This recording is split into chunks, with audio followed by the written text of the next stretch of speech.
Hi guys, அல்ஹம்துலில்லாஹ் எல்லாருக்கும் நோன்பு நல்லபடியாக போயிட்டுருக்குன்னு நினைக்கிறேன். நான் இன்றைக்கி அசரை தொழுது முடிச்சுட்டு இஃப்தாருக்கு ப்ரிப்பேர் பண்ணலாம் அப்படின்னு சொல்லிட்டு கிச்சனுக்குள்ளார வந்தாச்சு.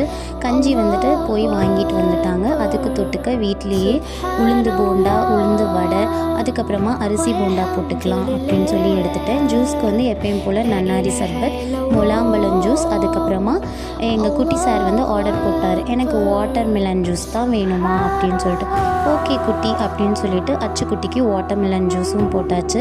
அதுக்கப்புறமா எல்லாம் நானும் எடுத்து வச்சுட்டேன். தொட்டுக்க கார சட்னியும் பண்ணிவிட்டு சார் வந்து உட்காந்துட்டு நானும் நோன்பு வச்சுருக்கேன், எனக்கும் எல்லாம் எடுத்து வைங்க அப்படின்னு சொல்லிட்டு வந்து ஆர்டர் போட ஆரம்பிச்சிட்டாரு. நம்மளும் குட்டி குழந்தையில இப்படி எல்லாம் பண்ணியிருப்போம் இல்லையா? எல்லாருக்கும் நோன்பு திறக்கும் போது நம்மளும் போய் உட்காந்து திறக்கணும் அப்படின்னு ஒரு ஆசை.